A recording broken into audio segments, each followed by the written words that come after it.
Listo, mientras estoy esperando que nos den la señal de Facebook para poder empezar, le solicitamos a los participantes que por favor silencien sus micrófonos y sus cámaras para que no exista ninguna interferencia durante la transmisión de este webinar. Parece que se está demorando la señal de Facebook.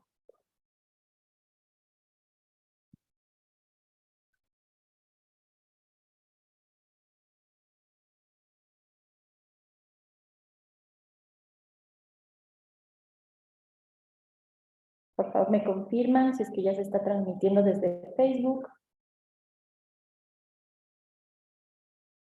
Listo, muchísimas gracias. Muy buenas tardes. Qué gusto saludarles en esta tarde de hoy. A través de este espacio virtual reciban un atento y cálido saludo de quienes conformamos la sección nacional del Ecuador del Instituto Panamericano de Geografía e Historia.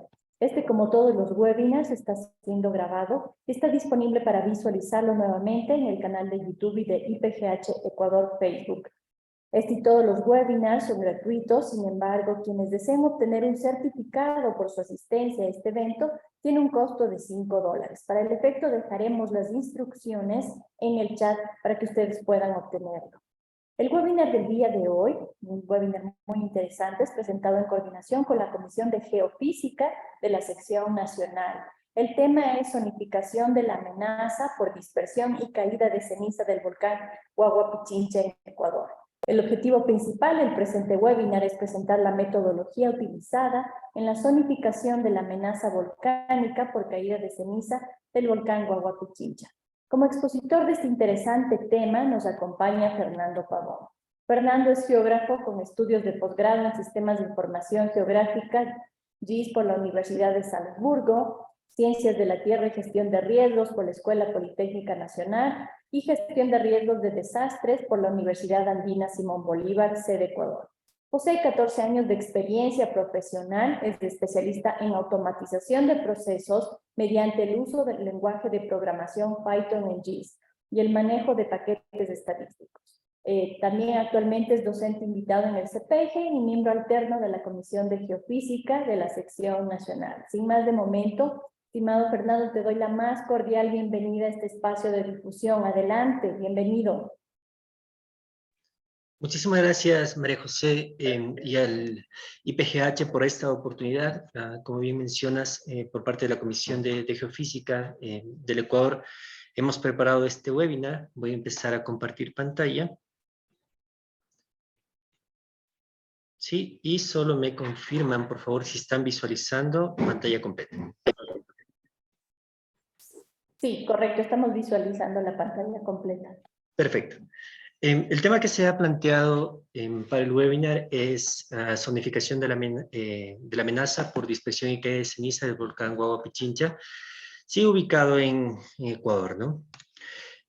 ¿Qué es lo que nosotros hemos planteado para esta investigación, que es producto de un artículo científico? Es netamente plantear lo que es la actividad volcánica en el Ecuador, ¿no? Hay que tomar en cuenta que en el Ecuador se concentra en el arco volcánico continental del centro norte de los Andes, ¿sí? Y actualmente se tiene un análisis, un estudio en el cual el volcán Huayllay es el tercer volcán más considerado en riesgo en lo que es en el Ecuador, ¿no? 25 volcanes han presentado erupciones muy grandes durante los últimos 10.000 años, ¿sí? Lo que representa una amenaza para el país, especialmente para el Valle Interandino, que concentra gran cantidad de población en el Ecuador, y centros poblados como Ibarra, Quito, Latacunga, entre otras ciudades.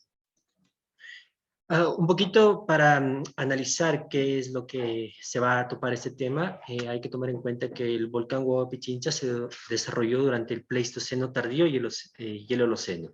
Junto con el Ruco Pichincha forman el complejo volcánico Pichincha. El primer periodo es el basal Huayllay, construido por flujos de lava de lo que es el Ruco Pichincha, ¿sí? Hace aproximadamente 50.000, 60.000 años. ¿Qué pasó después? Seguido por destrucciones de domo y actividad explosiva relacionada hace 20.000 y 30.000 años aproximadamente. Finalmente, para lo que es el primer periodo, hace aproximadamente 11.000 años se registra un gran colapso sectorial con la formación de un anfiteatro hacia el sur-oeste. El segundo periodo, el Holoceno medio, hace 4.000 años aproximadamente, se forma un nuevo edificio, el edificio Toasa, ¿sí? El que está en este sector más o menos, ¿sí? Con la destrucción de flujos de lava viscosa y de domos dentro del anfiteatro y que termina con un colapso parcial, ¿sí? Se logra apreciar en la escena, en la imagen a la izquierda, este colapso parcial. El tercer periodo corresponde al actual centro activo del complejo volcánico, desarrollando en el Holoceno tardío y conocido como domo cristal, el cual se encuentra orientado hacia el oeste dentro del anfiteatro, producto del colapso parcial en el segundo periodo del edificio Toasa. Ahora, ¿por qué se ha hecho un análisis de lo que son la dispersión y caída de ceniza? Hay que tomar en cuenta que espesores menores a 0.1 milímetros de acumulación, vamos a tener efectos adversos tanto a la salud como irritación a causa de la ceniza en el ambiente, contaminación de agua y todo lo que es infraestructura y actividades productivas podrían ocasionarse el cierre del aeropuerto por posibles daños a las aeronaves. Y pongo a memoria lo que pasó en el año 1999 con la erupción de este volcán, el Huaua Pichincha. Espesores mayores a 1 milímetro de acumulación, además de los expuestos en el anterior grupo de 0.1 milímetros, las actividades productivas ya empezarían lo que son las pérdidas de cultivos. La ceniza abrasiva fina causaría daños menores en lo que son las edificaciones y vehículos a motor, ¿no? Espesores mayores a 10 milímetros de acumulación, esto va sumándose a los otros dos ítems, y en la salud nosotros ya tendríamos afectaciones a las vías respiratorias como secreción nasal, dolor de garganta, entre otros que se pueden ir nombrando. Las actividades productivas van complicándose un poco más, afectación al ganado por problemas de desnutrición o desgaste de las piezas dentales por contaminación en sí de lo que serían los pastos. En el ambiente, contaminación severa de fuentes de agua por acumulación de químicos. Esta tabla viene de estudios realizados por Jenkins et al. En el año 2015 y presenta también en esta cuantificación de lo que serían las posibles afectaciones en referencia a lo que son espesores de ceniza superiores a 100 milímetros de acumulación. La salud, tendríamos afectaciones severas a las vías respiratorias, lagrimeo de ojos, dolor ocular.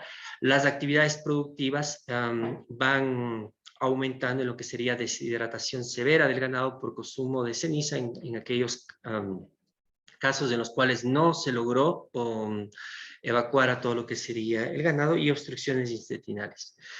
Las pérdidas de los cultivos, definitivamente, y lo que son los pastos por acumulaciones superiores, no solo a partir de lo que serían los 50 milímetros de acumulación. Infraestructura, pérdidas económicas por cierres de aeropuertos, por labores de limpieza, y también lo que sería en zona de lo que son florícolas, colapso de los invernaderos.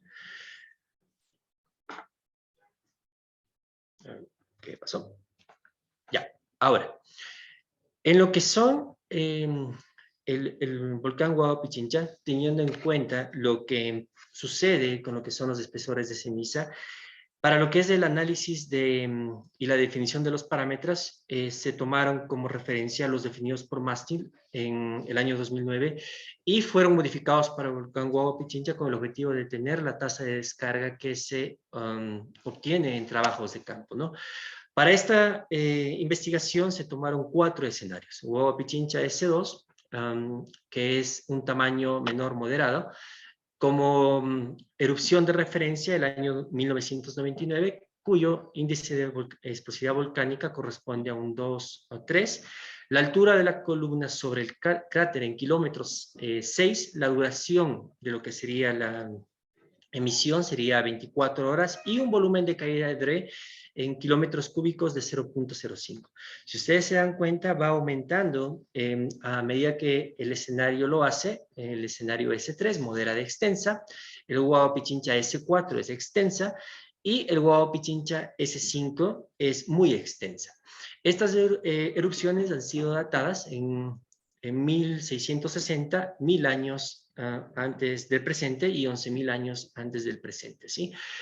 Esta información, esta definición de lo que serían los parámetros iniciales van a ser ingresados o fueron ingresados en el código ASH3D, que es el utilizado para la simulación de lo que son la dispersión y caída de ceniza. Entonces, estos parámetros iniciales que fueron configurados, que fueron comparados con la tasa de descarga y lo que serían los depósitos en campo, el código ASH3D es un modelo atmosférico euleriano tridimensional que simula la caída de ceniza, previo tener los parámetros de inicio. ¿Cuál es la metodología implementada?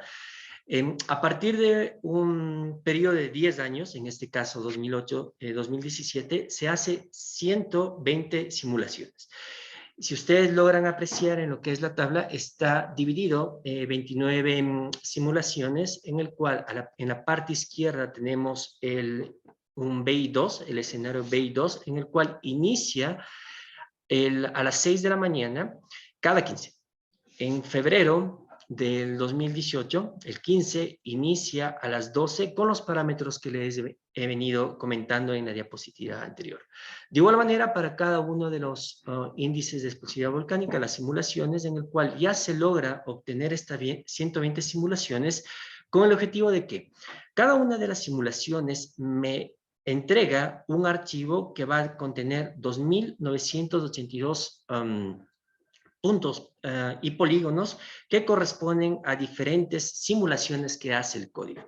Pero no solo nos quedamos en lo que son las simulaciones que hace el código, el programa, sino que llegamos a una validación en campo para que estas 120 simulaciones que va a contener una serie de datos que llegan aproximadamente los 12 millones de datos que corresponden a los espesores de ceniza, a compararlos con los trabajos realizados en campo en cada uno de los escenarios. En este ejemplo se logra apreciar en las barras azules que corresponden a las modelaciones, las simulaciones a diferentes espesores, de 0 a 0.2, y de 0.2 a 1.125 milímetros, hasta 2.97 y espesores de 3.9. Lo que quiere decir es que si ustedes logran apreciar la línea amarilla entrecortada con unas pequeñas estrellas, son los datos recopilados en campo que van concordando con la simulación. Es decir, para el escenario 2 van ubicándose todo lo que son los eventos ocurridos con respecto a las simulaciones. Con eso, lo que estamos haciendo, lo que se realiza es validar los parámetros de entrada para que no esté sobreestimada o subestimada lo que es la dispersión y caída de ceniza. Una vez que nosotros tenemos las 120 simulaciones, recuerden que les había dado un dato de 2.300 puntos en cada una de las simulaciones, se van a ir formando todo lo que son la dispersión y caída de ceniza a diferentes escenarios. En este caso, vamos a tener para un índice de explosividad volcánica 2 y 3, izquierda-derecha, diferentes probabilidades, al 99%, al 75%, al 50%, al 25% y al 1%. A medida que nosotros vamos aumentando en probabilidad, o disminuyendo el número de probabilidad, es decir, del 99 al 1%, va aumentando lo que sería el rango de distribución de lo que tenemos, la dispersión y caída de ceniza. Lo mismo sucede para lo que es el escenario 4 y 5, que va en la misma lógica. Las 120 simulaciones que contienen una serie de data, aproximadamente 12 millones, como les había comentado, van distribuyéndose 99, 75, 50, 25 y 1%. Si ustedes logran apreciar, a más de la distribución espacial, a la izquierda tengo 200 kilómetros y a la derecha tengo 100 kilómetros de lo que sería el análisis, va aumentando lo que es los espesores de ceniza, ¿sí? Entonces, llegando en la parte izquierda a 90 milímetros de acumulación en el escenario al 1%, mientras que a la derecha, el BI5, espesores esperados de 150 milímetros de acumulación en zonas proximales al volcán. ¿Sí? ¿Qué es lo que se hace con estos mapas a diferentes probabilidades? En el estudio se utilizó solo aquellos mapas que contienen las isópacas al 75% a diferentes índices de explosividad volcánica, 2, 3, 4 y 5. Estos, ¿por qué utilizar el 75% de probabilidad? Porque cubren toda la superficie afectada en lo que toda la superficie afectada que está dentro de los mapas de amenazas al 50% y también un área en la cual voy a tener diferentes afectaciones, ¿sí? Con el objetivo de utilizarlos en la aplicación de la metodología INFORM, Index for Risk Management, que es desarrollada para entender el riesgo en catástrofes y crisis humanitarias. Esto voy a poner una pausa y después explicaré cómo va utilizándose esta metodología. Ahora, para la utilización de esta metodología, se utiliza la media geométrica. ¿La media geométrica de qué? De cada una de las variables que tenemos en lo que es la fórmula de riesgo, ¿no? Hay que tomar en cuenta que la amenaza se la conoce como la probabilidad de que en un área o un sector y en un periodo de tiempo específico, un evento ocurra y cause lo que es efectos adversos a lo que es la sociedad, el medio ambiente o netamente lo que son las instituciones. La vulnerabilidad es definida por la susceptibilidad de que por la amenaza se sufra algunos daños o una fragilidad intrínseca de los elementos de este sistema que tenemos de lo que sería la sociedad, el ambiente o las instituciones. Y finalmente, dentro de la metodología se utiliza todo lo que es la capacidad de afrontamiento, que es la resiliencia, y cómo el ser humano el ecosistema es capaz de reaccionar con efectividad y rapidez a los efectos adversos ante estos desastres, ¿sí? Ahora, una vez que nosotros tenemos ya definido lo que va a utilizar el análisis espacial en esta metodología INDEX, comienzan a generarse todo lo que son los indicadores.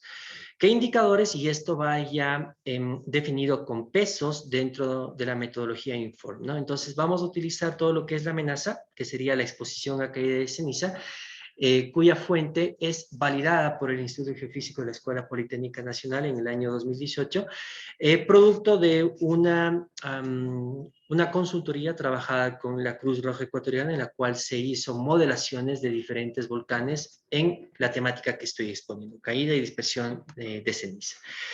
En el ámbito de lo que es la vulnerabilidad, los indicadores a analizar, vulnerabilidad física y también todo lo que es indicadores de vulnerabilidad social. Mientras que los parámetros de resiliencia son aquellos que son utilizados para el tercer parámetro que se va armando en este análisis, ¿no?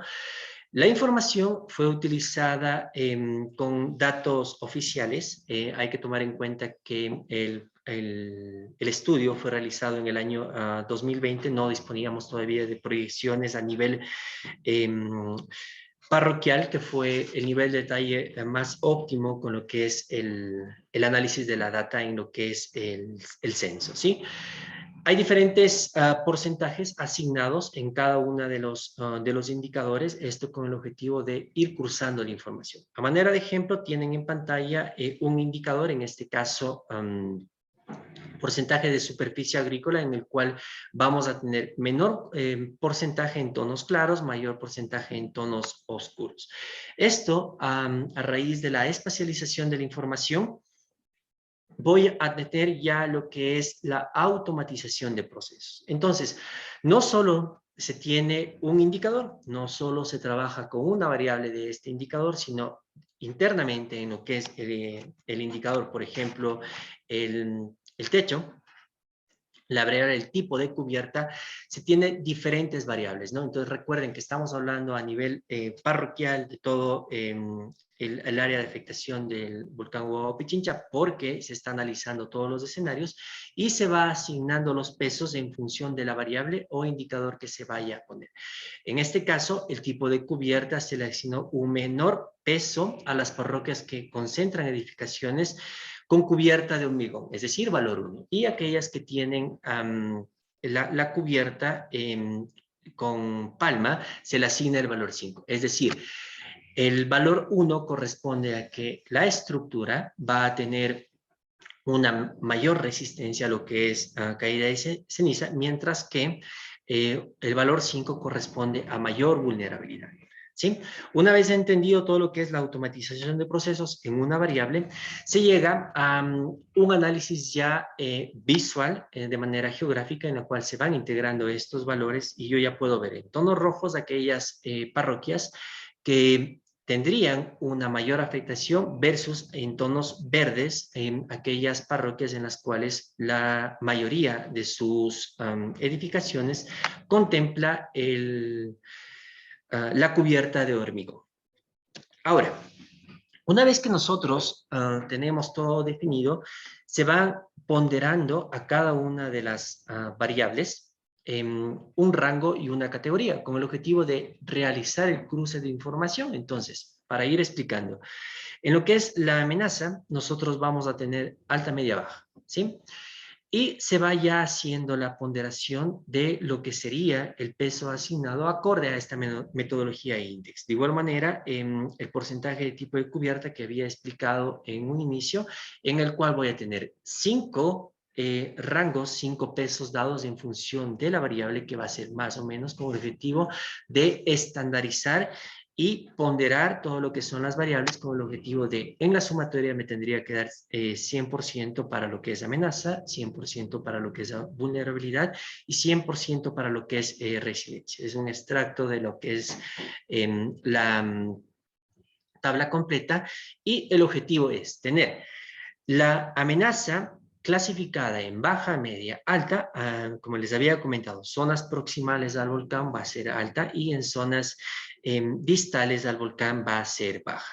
De igual manera, con lo que es la vulnerabilidad, una vez que se cruza todos los indicadores, recuerden que había una serie de indicadores que teníamos en vulnerabilidad y al realizar el cruce álgebra de mapas con información, yo ya voy a tener tonos claros, la vulnerabilidad, perdón, es muy baja, mientras que tonos altos es muy alta. Tonos oscuros, azul oscuro. Lo mismo con lo que sería resiliencia, que va a estar en una gama de colores verdes, de más claros a más oscuros, como para ir analizando en cada una de las variables que ingresan a lo que es la fórmula y el cruce para obtener el riesgo, que me va a dar la zonificación. Ahora, una vez que tenemos ya todo lo que son los pesos asignados, hay que integrar esa información que producto de lo que es el cruce de las variables en la cobertura que me va a representar los diferentes escenarios. Para esto, de igual manera, con ayuda de automatización de proceso, en este caso lo que sería en el ambiente de Model Builder, que puede ser ejecutado en lo que es programación Python, en lo que es exportarlo, o en sí en el ambiente de los sistemas de información geográfica. ¿Por qué exportarlo al ambiente de programación? Para salir de los sistemas de información geográfica y que la máquina ocupe toda la capacidad para hacer el cruce de la información con respecto a la información que necesitamos, ¿sí? Entonces, para esto es un trabajo de lo que sería cambios de geometrías para trabajar en la geometría mucho más fácil con lo que es el punto e ir haciendo unas intersecciones con respecto a lo que es el archivo raster que contiene la información del cruce de variables y el producto final ya incorporados en los polígonos de lo que sería la división política administrativa y haciendo esta validación de que concuerden los datos con la información trabajada en gabinete. Ahora, una vez que se cruza la información, ya voy obteniendo unos archivos resultantes de la ponderación. Recuerden que no solo es cruzar información, sino que esto esté ponderado y que tenga una síntesis de los indicadores analizados. Estos fueron el insumo para la determinación de los escenarios de impacto y zonificación, ¿sí? ¿Con qué probabilidad? Al 75%. Entonces, ustedes ya están visualizando en tonos rojos fuertes que existen algunas parroquias que tienen mayor riesgo, una zonificación más alta en lo que es la dispersión y caída de ceniza. El evento que están visualizando en este momento es un BI5, pero ya no solo analiza cuánto cae, sino cuánto cae la vulnerabilidad que tenemos, que sería la amenaza, la caída de ceniza, la vulnerabilidad que ya está analizada, la social y todo lo que es la económica en lo que es el segundo indicador, y la capacidad que nosotros tendríamos para salir de este evento adverso, ¿sí? El impacto ya se lo puede ver con desagregación parroquial en cada uno de los escenarios, ¿sí? Y como les había comentado, se sigue la metodología Inform. Ya, ahora, para cada uno de los escenarios, el escenario S2, recuerden, en 1999, tengo el escenario S3, S4 y S5. A medida que nosotros vamos aumentando en el índice de explosividad volcánica, como les llevé mencionando, se va aumentando lo que sería el impacto en cada una de las parroquias, ¿no? Para esto, ya y tener una zonificación, se utilizó información oficial, cartografía base del Instituto Geográfico Militar, como para determinar cuántos poblados tenemos, cuántas zonas urbanas tenemos, y también información censal en el cual yo ya tengo todo lo que es la data de lo que sería la información de la base de datos, y lo que se utiliza del MAGAP, el uso del suelo, para determinar no solo cuántas personas, cuántos habitantes, sino determinar el uso del suelo, y nosotros ya podemos cuantificar esta zonificación, ¿sí? De igual manera, para cada uno de los escenarios se lo realiza, y ya llegamos a la fase de lo que es qué está pasando, qué pasaría en cada uno de los escenarios, ¿no? La última erupción del volcán Huaua Pichincha es una escena que algunos la hemos vivido, entonces se registraron múltiples consecuencias con respecto a la caída de ceniza en las zonas afectadas, ¿no? Entre ellas se puede mencionar la evacuación de la población, de cierta población de lo que es el DMQ, sí, y en la gráfica lo que me indica es que a medida que yo voy aumentando en el índice de explosividad volcánica, también lo va a hacer los posibles poblados afectados por caída de ceniza. Hay que tomar en cuenta que estos son simulaciones, esto son probabilidades que se van manejando, y hay que tomarlas en ese sentido, ¿no? Entonces, ya se va analizando en cada uno de los índices de explosividad volcánica. A medida que voy aumentando, va incrementando los números de poblados, y también el espesor de caída de ceniza. Si yo hago el análisis con respecto a la gráfica de lo que son las zonas urbanas, algo que destacar dentro del evento de 1999 es que la comunidad rural de Yoa también fue lo que es parcialmente evacuada. Existió pérdidas económicas, cierre del aeropuerto que en ese momento se encontraba en la ciudad de Quito, por el norte, y pérdidas económicas con respecto a exportaciones que se daban desde la capital hacia diferentes partes del Ecuador y mundo, ¿sí? El mismo análisis que en lo que son poblados, yo voy aumentando el índice y va incrementando lo que sería el número de zonas urbanas, y por ende el número de población afectada. Llegando así a lo que es el análisis del uso del suelo, en el cual sigue esta misma dinámica, ¿no? Entonces, algo que resaltar aquí es la parte de lo que sería los pastizales, cómo van aumentando en hectáreas, 21.000 en el BI2, y al BI3 ya la información es considerable: 937.000 hectáreas, 953.000 hectáreas para un BI4, mientras que 1.608.000 hectáreas para un BI5. Algo que es también interesante analizar es el área poblada, ¿no? Entonces, de toda la cobertura que se analizó en el año 2014, se tiene que, para un índice de explosividad volcánica BI2, el evento de 1999, hubo una afectación de 5.111 hectáreas. Y el mismo análisis con respecto al BI3, BI4, BI5.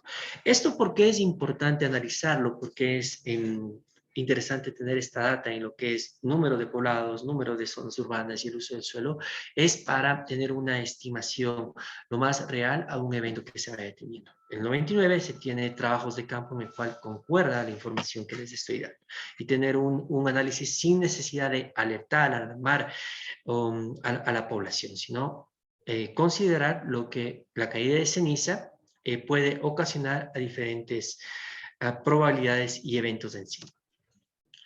Para ir culminando la fase de conclusiones, algo que es importante y que se ha venido trabajando son las herramientas computacionales y los modelos matemáticos en los cuales uno ya utiliza la información, utiliza la data para construir escenarios y que constituyen insumos de mucha utilidad en experimentos teóricos como lo son las simulaciones de dispersión y caída de ceniza en la atmósfera en lo que es la superficie de la Tierra y también lo que es la validación en campo. No solo es simular, generar modelos automatizados, sino que esos concuerden con datos que han sucedido en el pasado. Para eso se tiene datos en las diferentes turberas.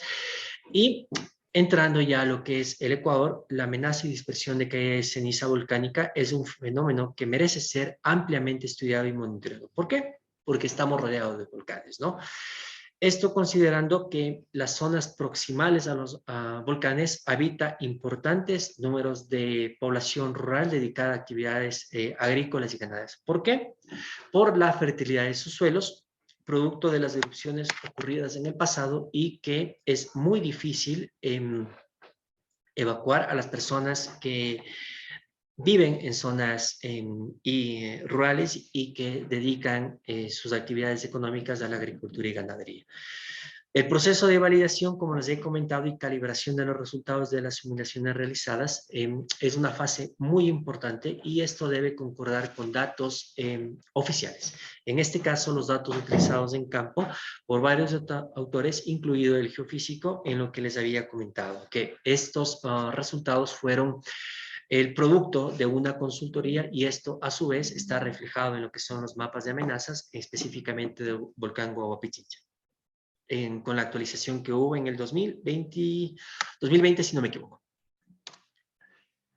Los escenarios planteados, los cuatro que les había mencionado, ¿qué nos arrojan? Espesores de ceniza desde 0.01, el escenario S2, hasta 150 milímetros de acumulación en lo que es el escenario 5. Incrementando significativamente los poblados afectados, zonas urbanas y el uso del suelo que se ve inmerso en esta afectación. Hay que tomar en cuenta que en el BI2, si bien es cierto, los espesores máximos en las simulaciones y los recolectados en campo corresponden a 5 milímetros, pero lo que les he venido diciendo, se tiene como evidencia el año 1999 que se registró grandes pérdidas económicas en el país por el cierre del aeropuerto y locales comerciales en la ciudad de Quito. De igual manera, con lo que fue escuelas, colegios, universidades, y un rubro importante, lo que fue exportaciones de flores, ¿no? Considerando que este rubro es uno de los principales en el Ecuador, o en este año era uno de los principales. Esto, por la cercanía de lo que es el volcán Guagua Pichincha a la ciudad de Quito y en su defecto a lo que era el aeropuerto Mariscal Sucre, como les había comentado, en el norte del país, para un evento BEI 5 grande, muy grande, se afectaría con un impacto alto a 33 parroquias producto de este análisis, 235 parroquias un impacto medio y 139 parroquias un impacto bajo, representando aproximadamente una afectación al 30% de la población del Ecuador para el escenario BEI 5. Con eso creo que culmino María José, no sé si tienen alguna duda, inquietud, por favor. Muchísimas gracias, estimado Fernando. Una interesante metodología, una excelente exposición la del día de hoy. Sí, tenemos varias preguntas en el chat. Vamos a dar paso justamente al tema de las preguntas. Quienes tengan inquietudes pueden dejarlas aquí en el chat y vamos a ir leyendo una a una las preguntas.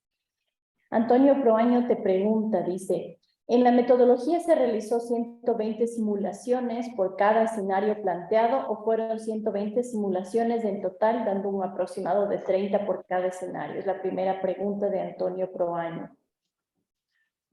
Voy contestando, María José. Muchísimas gracias, Antonio. En efecto, fueron 120 simulaciones por cada uno de los escenarios. Es decir, para el escenario S2, 120 simulaciones, y lo que difiere del escenario 2, escenario 3, 4 y 5 es los parámetros de entrada. Es decir, diferentes simulaciones para cada uno de los escenarios y procesados de manera independiente. No se puede procesar el escenario 2 con el escenario 3, sino al final se hace un contraste de que el escenario 2 tiene que estar cubierto por el escenario 3, el escenario 3 tiene que estar cubierto por el escenario 4 y el escenario 5 cubre a todos los escenarios. A manera de ejemplo, si yo tengo espesores de ceniza en todos los escenarios, S2, 3, 4, 5, de 1 milímetro de acumulación, el escenario 2 va a ser más pequeño, el escenario 2 va a cubrir estas isópacas, el escenario 3 las va a cubrir a las 2, mientras que el último escenario debería cubrir a todas esas isópacas con el mismo espesor. Muchas gracias, Fernando. También te preguntan, ¿la ecuación de riesgo, los exponentes de 1/3 están calibrados al comportamiento del guagua pichincha? En lo que hay que diferenciar ahí, Eddie, que nos hace la consulta, en lo que es la amenaza que entra en la fórmula de la ecuación de riesgo, ya está calibrado el comportamiento del guagua pichincha en cada uno de los escenarios. Es decir, la amenaza es calculada con respecto a los parámetros iniciales para simular, modelar una erupción acorde a lo que nosotros necesitamos ejecutarla y también que concuerde con los datos en campo. ¿Sí? Entonces, en síntesis, separando la pregunta, porque es calibrada los parámetros de entrada que concuerdan con datos obtenidos en campo en lo que es amenaza, y esta amenaza que ya está calibrada entra a lo que sería la ecuación de riesgo. Muchas gracias, Fernando.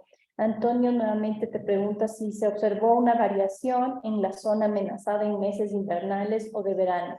Esta pregunta es debido a la variación de dirección y velocidades de viento durante el año. Correcto. Por eso se realizan en un periodo de 10 años, alternando lo que es el inicio, 6 de la mañana, 12, 18 horas, 24 horas, en la media de lo que es el año. Inicio el enero, 15 de enero a las 6 de la mañana, febrero, el 15 a las 12, y con eso nosotros tenemos ya una dirección de los vientos. ¿Por qué?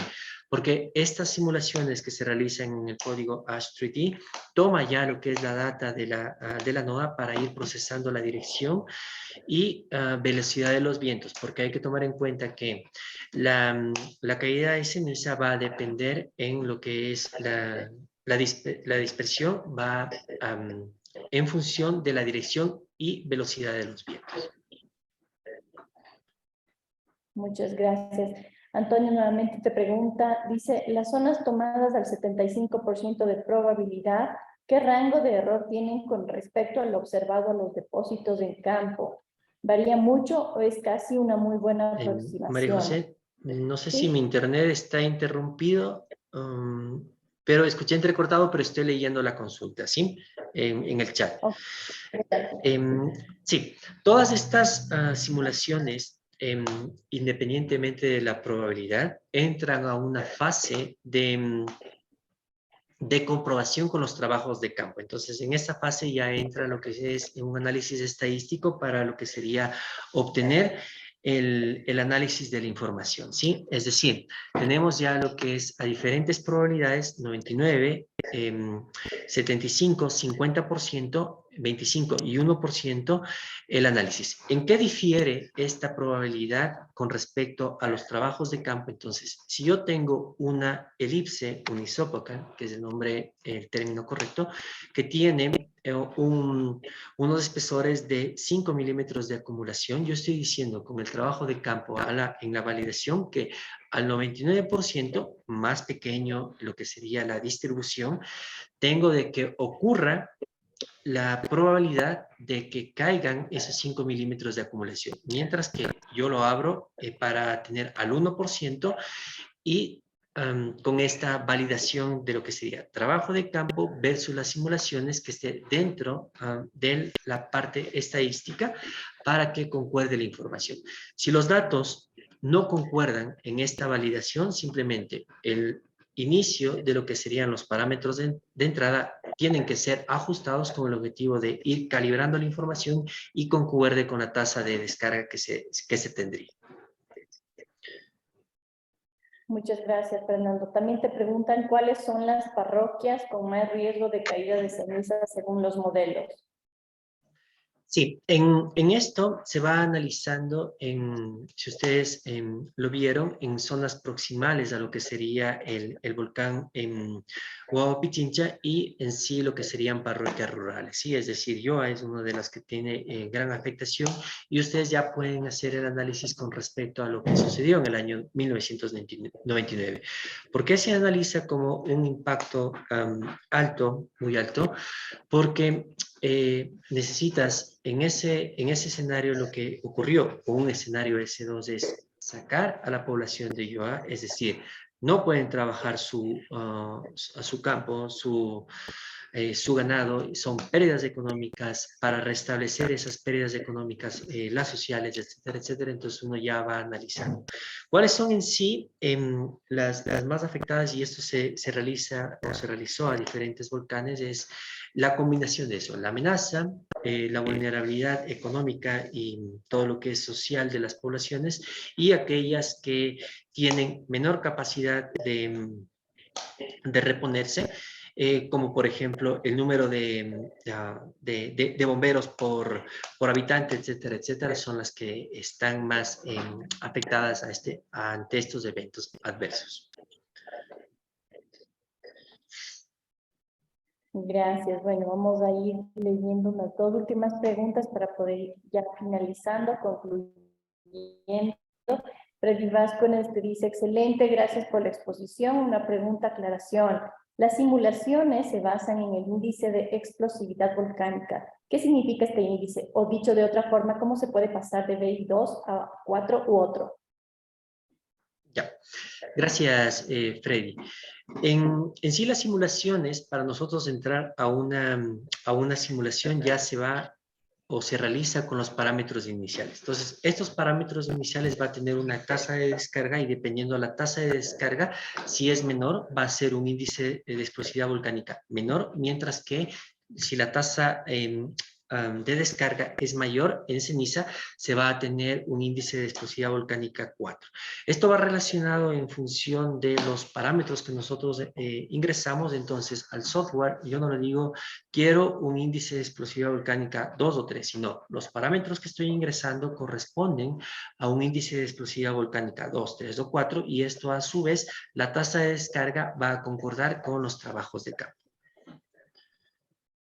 Listo, y justamente hablando de eso, Edith Andazo te pregunta, de los escenarios BI2 al BI4, ¿cuál sería el más probable? El BI2, recuerden que es el que nosotros tuvimos en el año 1999, mientras que en el BI4 es un escenario que ha sido datado, ha sido registrado en campo hace más de 11.000 años antes del presente, ¿no? Entonces, el escenario probable que ocurra en caso de una reactivación es un índice BI2.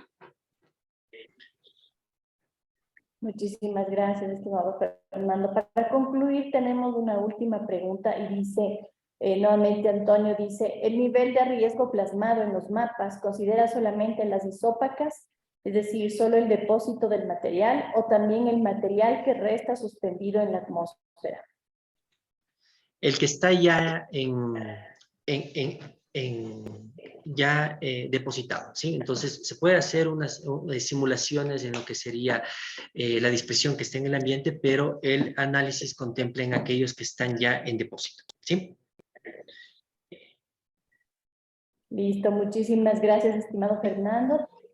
Vamos a concluir entonces el webinar del día de hoy. Ha estado muy activo las preguntas también la exposición. Reiteramos el agradecimiento en nombre de quienes conformamos la sección nacional del Ecuador y nos sumamos a las felicitaciones del público por esta excelente participación tuya en esta tarde de hoy. No sé si quieres comentarle algo adicional a las personas que nos están observando el día de hoy.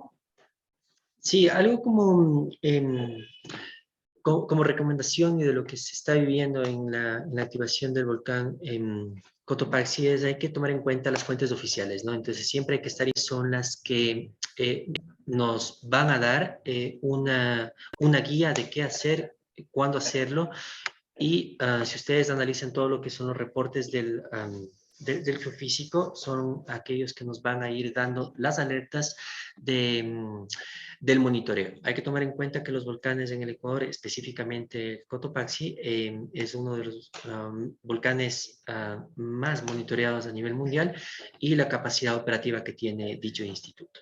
Con eso creo que, María José, culmino todo lo que sería mi intervención, agradecer a cada uno de los participantes y al apoyo de lo que es el IPGH, sección Ecuador. Muchísimas gracias, estimado Fernando. De igual manera para ti, una excelente participación, un tema muy interesante el que se ha expuesto el día de hoy. Antes de despedirnos, queremos también agradecer a quienes nos han acompañado esta tarde. Les invitamos a suscribirse a nuestro boletín de noticias para enterarse de las actividades que estamos realizando durante este año y las que realizaremos durante el 2023. Antes de despedirnos, les vamos a solicitar que por favor enciendan sus cámaras. Vamos a hacer una captura de pantalla de las personas asistentes del día de hoy. Por favor, Fernando, si nos puedes ayudar quitando la presentación. Mientras van encendiendo, sí, a ti. Mientras van encendiendo sus cámaras, quiero repetirles que nuestra página web es www.ipgh.gov.es.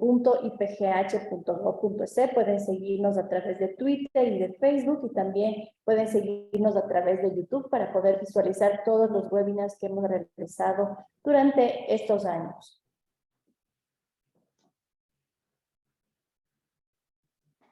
Listo, si nadie más se anima a encender su cámara.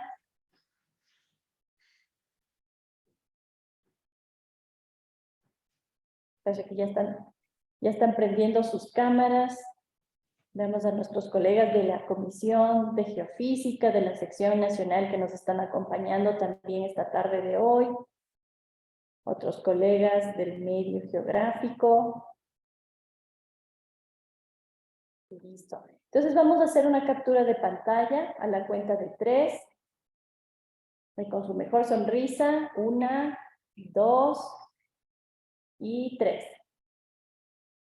Muchísimas gracias por su participación y su asistencia del día de hoy. Hasta una próxima oportunidad. Una excelente tarde. Gracias a todas y todos. Gracias igualmente. Gracias y felicitaciones nuevamente, Fernando.